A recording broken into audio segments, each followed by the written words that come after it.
پیارے دوستو السلام علیکم۔ حضرت ابو ہریرہ رضی اللہ تعالیٰ عنہ فرماتے ہیں کہ تم لوگ اس وقت ہماری حالتیں دیکھتے کہ ہم میں سے بعضوں کو کئی وقت تک اتنا کھانا نہیں ملتا تھا جس سے کمر سیدھی ہو سکے۔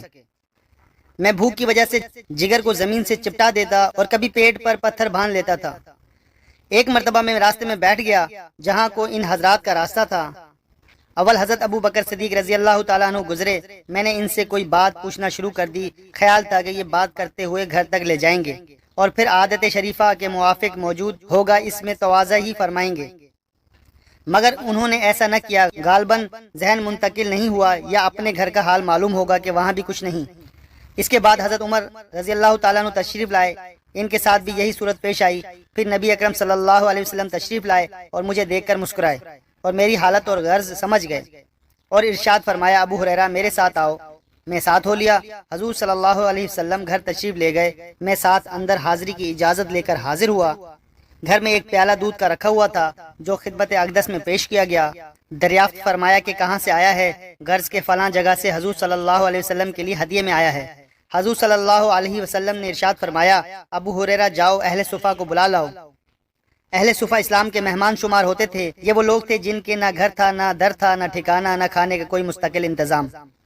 ان حضرات کی مقدار کم و بیش ہوتی رہتی تھی، مگر اس قصے کے وقت 70 تھی۔ حضور صلی اللہ علیہ وسلم کا معمول یہ بھی تھا کہ ان میں سے 2-4 کو کسی کھاتے پیتے صحابی کا کبھی کبھی مہمان بھی بنا دیتے تھے، اور خود اپنا معمول یہ تھا کہ کہیں سے صدقہ آتا تو ان لوگوں کے پاس بھیج دیتے اور خود اس میں شرکت نہ فرماتے، اور کہیں سے ہدیہ آتا تو ان کے ساتھ حضور اقدس صلی اللہ علیہ وسلم خود بھی اس میں شرکت فرماتے۔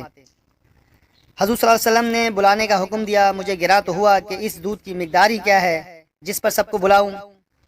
سب کا کیا بھلا ہوگا؟ ایک آدمی کو بھی مشکل سے کافی ہوگا، اور پھر بلانے کے بعد مجھ ہی کو پلانے کا حکم ہوگا، اس لیے نمبر بھی آخر میں آئے گا جس میں بچے گا بھی نہیں۔ لیکن حضور صلی اللہ علیہ وسلم کی اطاعت کے بغیر چارہ ہی کیا تھا؟ میں گیا اور سب کو بلا لایا۔ حضور اقدس صلی اللہ علیہ وسلم نے ارشاد فرمایا کہ لے ان کو پلا۔ میں ایک شخص کے پیالہ حوالہ کرتا اور وہ خوب سیر ہو کر پیتا اور پیالہ مجھے واپس دے دیتا۔ اسی طرح سب کو پلایا اور سب سیر ہو گئے تو حضور صلی اللہ علیہ وسلم نے پیالہ دست مبارک میں لے کر مجھے دیکھا اور تبسم فرمایا، اور پھر فرمایا کہ بس اب تو میں اور تو ہی باقی ہیں۔ میں نے عرض کیا کہ بے شک۔ فرمایا کہ لے پی۔ میں نے پیا۔ ارشاد فرمایا اور پی۔ میں نے اور پیا۔ بالآخر میں نے عرض کیا، یا رسول اللہ صلی اللہ علیہ وسلم اب میں نہیں پی سکتا۔ اس کے بعد حضور صلی اللہ علیہ وسلم نے سب کا بچا ہوا خود نوش فرمایا۔